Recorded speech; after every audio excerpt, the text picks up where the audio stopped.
Bom dia, como é que estão? Todos bem?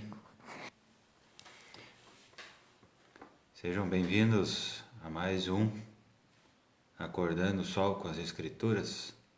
Eu sou o Bispo Fábio da ala Santo Ângelo, de a Igreja de Jesus Cristo dos Santos dos Últimos Dias. Hoje eu vou compartilhar breves ponderações sobre o capítulo 12 de 1º Nefe.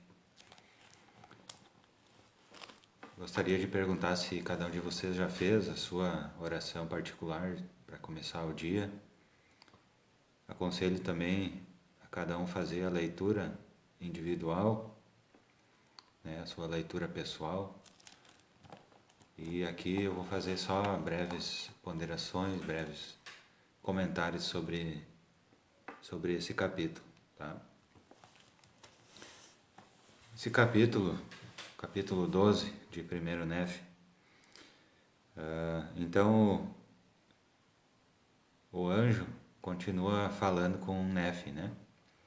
Então Nefe, no capítulo anterior nós vimos que Nefe falou com o Espírito do Senhor, né? Depois veio o anjo para falar com ele, e aqui nesse capítulo o anjo continua falando com ele, tá? Então ele continua vendo coisas que estariam por acontecer, né? Não tinham acontecido ainda, mas ele teve essa visão. Eles estavam lá perto de Jerusalém ainda, né? Então nessa visão ele viu a terra da promissão, né? Ele viu aqui o continente americano, para onde eles estavam indo. Tá? Ele ainda não sabia, não conseguia denominar ainda continente americano, porque não conhecia essa terra, né? Não tinha recebido ainda um nome oficial. Então ele colocou o nome a Terra da Promissão, né? A terra que eles haviam recebido como promessa do Senhor. E ele viu essa terra, e ele viu no versículo 2: e aconteceu que vi multidões reunidas para batalhar umas contra as outras. E vi guerras e rumores de guerras e grandes matanças pela espada entre meu povo. Tá? Ele viu essas coisas, né? Quem lê o livro de Mormon, todo ele, né? Pode perceber que ele relata muitas guerras, né? Muita destruição, né? Muitas bênçãos junto, né? Muitos milagres, muitas visões, muitas profecias, promessas para os justos, né? E por outro lado, muitas guerras, né? E muita destruição e muito sofrimento, principalmente para os iníquos, né? Outras coisas que ele viu nessa visão sobre a terra da promissão, no versículo 6, e vi os céus abrirem-se e o Cordeiro de Deus descendo do céu, e desceu e mostrou-se a eles. Daí do 7 ao 10 diz o seguinte: e também vi e testifico que o Espírito Santo desceu sobre 12 outros, e eles foram ordenados por Deus e escolhidos. Tá? Então ele já sabia que ali em Jerusalém, né, iria pregar o Salvador Jesus Cristo, né, em seu devido tempo, iria ordenar 12 apóstolos, tá? E na terra da promissão, Jesus Cristo desceria do céu, tá? Desceria do céu, Cordeiro de Deus, e iria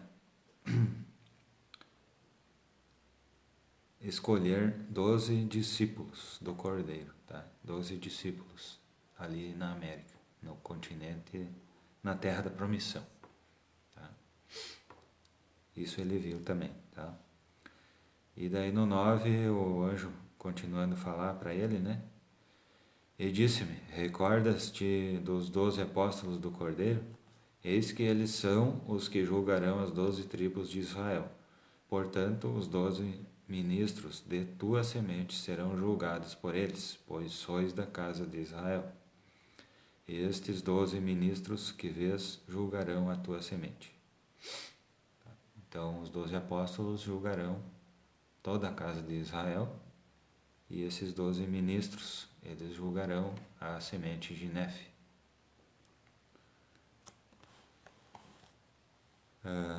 No versículo 15 ao 18, e aconteceu que eu olhei e vi o povo de minha semente reunido em multidões contra a semente de meus irmãos, e estavam reunidos para batalhar. E o anjo falou-me dizendo: Eis a fonte de água suja que teu pai viu, sim, o rio do qual ele falou, e suas profundezas são as profundezas do inferno. E as névoas de escuridão são as tentações do diabo, que cegam os olhos e endurecem o coração dos filhos dos homens, conduzindo-os a caminhos espaçosos, para que pereçam e se percam. E o grande e espaçoso edifício que teu pai viu são as fantasias vãs e o orgulho dos filhos dos homens, e um grande e terrível abismo separa-os, sim, a palavra da justiça do Deus eterno e do Messias, que é o Cordeiro de Deus, de quem o Espírito Santo testifica desde o princípio do mundo até agora e de agora para sempre. Então, aqui fala, pelo que eu entendi, que a palavra de Deus ela é insuportável, insuperável para aqueles que estão no grande e espaçoso edifício. Tá? E aquele rio de água suja são essas batalhas, né? Que elas, ao invés de limpar a história, né? Limpar o caráter das pessoas, elas sujam, né? Assim como aquele rio de água suja, né? Fonte de água suja. Tá? E as profundezas são as profundezas do inferno. Tá? E as névoas de escuridão são as tentações do diabo, que cegam os olhos, tá? E endurecem o coração das pessoas. Tá? Então, quando uma pessoa ela está nas tentações do diabo, a princípio pode parecer que eu me livrei, estou livre, eu posso fazer o que eu quero, né? Eu posso usar as substâncias que eu quero, eu posso quebrar a lei do Senhor, né? Porque eu quero, porque o corpo é meu, porque essas coisas existem para serem usadas, né? Para serem desfrutadas, né? As pessoas muitas vezes pensam assim quando estão nas tentações, né? Então essa falsa liberdade, na verdade, ela é uma cegueira, tá? Como diz a Escritura. Conduzindo-os a caminhos espaçosos, para que pereçam e se percam. Tá? Então o caminho é uma falsa sensação de liberdade, né? Por um caminho espaçoso, né? Mas na verdade é um caminho onde as pessoas se perdem, é um caminho onde não tem um guia, né? Um caminho que está tomado por névoa de escuridão, né? E não tem um guia. Esse caminho é um caminho onde as pessoas vão se perder, né? Isso é óbvio, né? E assim são as tentações, como diz aqui, as tentações do diabo, tá?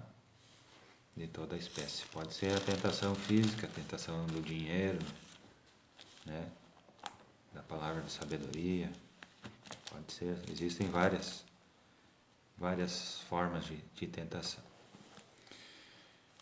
Tá certo, pessoal? Então esses são os pontos principais desse capítulo 12 de 1 Nefe. onde Nefe relata parte de sua visão, de sua conversa com o anjo. E ele escreveu isso, eu compreendi que como ele era um profeta, né? Então ele escreveu isso para que também nós possamos nos precaver dessas coisas, mesmo que talvez não se aplique, por exemplo, às tentações do diabo, né? Talvez possa não ser o caso, né? Não ser o nosso caso, talvez, eu não tô afirmando, né? Mas que a gente possa se prevenir também, né? Existe a forma de você aprender cometendo o erro, né? É uma forma assim muito arriscada, né? Que pode acontecer de a pessoa ir nessa névoa de escuridão, né? E cair no abismo, cair nesse rio, né? E daí fica bem mais difícil de voltar, né? E pior se entrar no edifício, no grande espaçoso edifício, né? Também que esse grande espaçoso edifício vai cair um dia, né? Vai cair junto com todo mundo que estiver dentro dele, né? Então é uma forma bastante arriscada, né? De aprender. E outra forma de aprender é com as escrituras, né? Observando as escrituras, lendo, procurando sempre entendê-las, né? E nas escrituras estão escritas, né, as coisas que nós não devemos fazer também, né? Estão escritas as coisas que devemos e as coisas que não devemos fazer. Uma delas está escrito bem claro que é o orgulho, né? Uma das coisas que nós não devemos fazer é ser orgulhosos. Tá? Então é algo que a gente não precisa cometer para poder aprender. Né? Por isso que é a importância do estudo das Escrituras. Né? Não só ler, mas sim ponderar, orar a respeito, né? Para que a gente possa aprender, para que o Espírito Santo possa nos tocar e nos dar essa clareza, né? Nos ajudar com essa clareza e nos inspirar para fazer as coisas corretas. Tá certo, pessoal? Então, essas breves ponderações eu compartilho com os irmãos, com os amigos, em nome de Jesus Cristo. Amém. Certo? Desejo um bom dia, um dia iluminado com a luz de Cristo. Aqui em Santo Ângelo um dia bastante frio, né? Mas mesmo assim possamos sentir o calor do Espírito Santo e a luz de Cristo. Certo? Aconselho cada um a ler, ponderar, orar, praticar. E desejo um bom dia a todos. Muito obrigado pela paciência. E até amanhã às 6 horas, certo? Muito obrigado.